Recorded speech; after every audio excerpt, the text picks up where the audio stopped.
professional. I believe you're graduated now, yes. Do you have a job already? This lady needs a job. You're happy about it. You know, I will say young people today are looking a little different than they used to, right? They're tattooed, they're pierced. I'll have kids come to me after the show. Oh, what do you? I said, what? What's in your menu? I have nothing.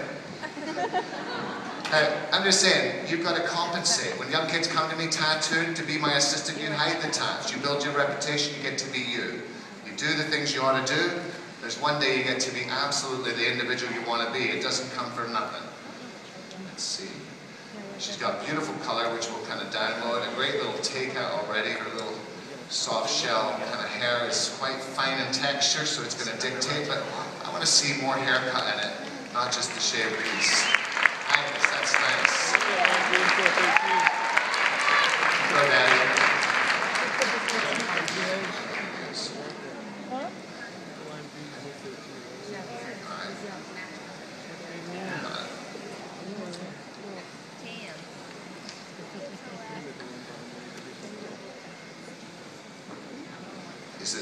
Is it Bedford, the school?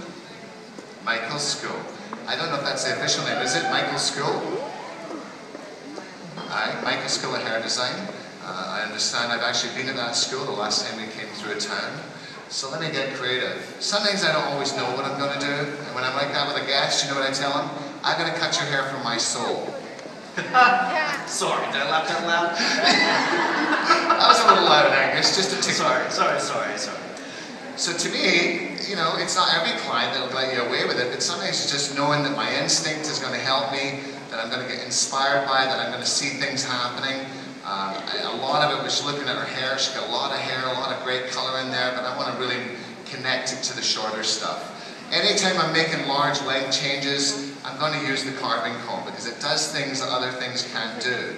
When I want to exaggerate, I can use body positions. Just watch as I go through.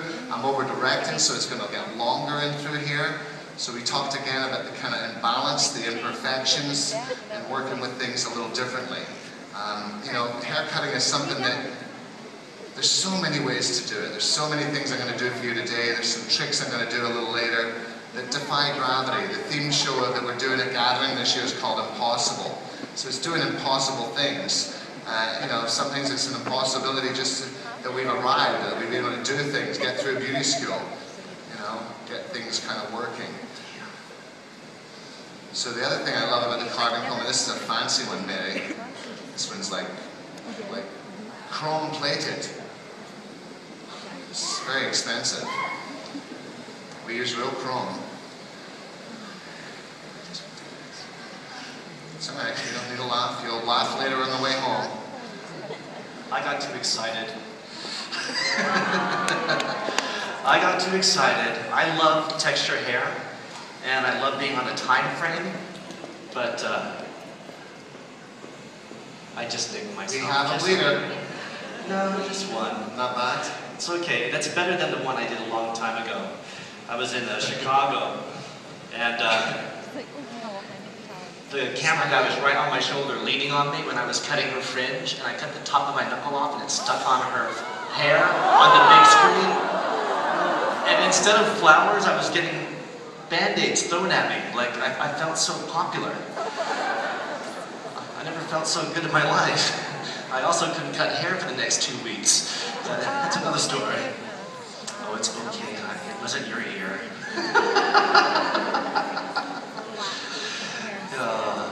It's never cool to cut yourself in front of a guest. I don't mind it on stage, because you'll never forget that haircut. Remember that time you cut yourself? Yeah, I do. Did you? I just have them sharpened as well, so it doesn't matter. Anyway, this is so great. I love being here in New Hampshire. My father loved this place so much. He would tell me so many stories. He would dress up nice and warm and have all of his big warm coats, and I'm living back in Hawaii, and I'm like, Dad, why are you dressing so warm? He says, son, I'm going to the East Coast. And I'm in Hawaii, and then he'd come back and show me all of his pictures, and CB, and being here with all of you, and his love for this area was just undying, so I feel honored to be here cutting hair for all of you today. Thank you for that.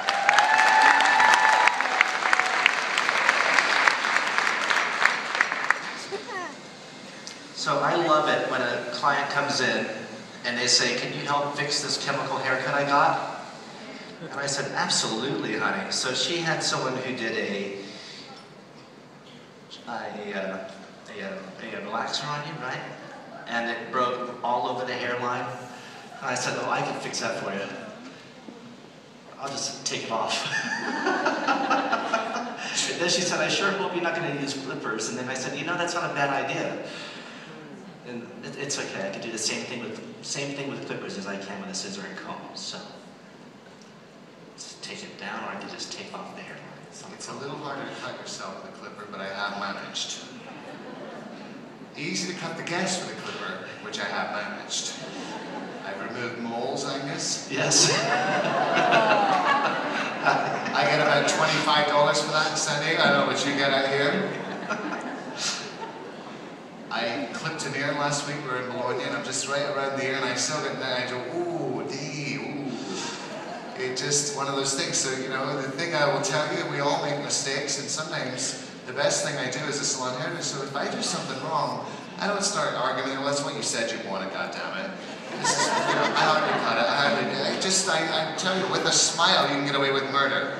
I go, I'm so sorry, your hair is green, I'm so sorry, you know, just apologize with a smile, don't give them attitude, it's what you said you wanted, goddammit. No. It's about loving clients, loving each and every guest, and if you love your guests, you're going to do well in this industry. The key about being a successful hairdresser in this modern time isn't so much just your technique, it's about making people happy, touching people's hearts and souls. I love, maybe 3 weeks ago I worked in my salon on a Saturday. Now, I wouldn't say every girl that comes into my salon is a supermodel, and yet the pleasure I got that day of doing real people, real customers, real guests, just like yours, it was just a magical day. I also love to hit still good totals. I'm not here to brag about how much I charge, but it's how many services I add to 7 or 8 clients to get a $13, $14, $18, $2,000 day. So I can work 1 day a week and actually provide for myself. Because I don't believe hairdressing is a 5-day-a-week, 25-year thing. It's about being smart with it. As you get more mature, start to isolate into the best clientele you can imagine. Because you have that ability to control that. So, Mary, I think I may be there. I like this piece. I love the little swoopy fringe to it. I love the color. It's not Paul Mitchell color. She's actually from Mars. No, she's not. And I actually met a little friend that's in the audience right now, and she actually gave her this haircut I'm working on. So this is kind of a combination deal. I just love the young people. I love the way they're looking. I love that they're kind of living vicariously through color. They're doing things a little different from perhaps the first sort of race of hairdressing. And I'm going to love seeing this result to it. She's got some pre-lightening in here, so it's a little chewy, but don't let that put you off.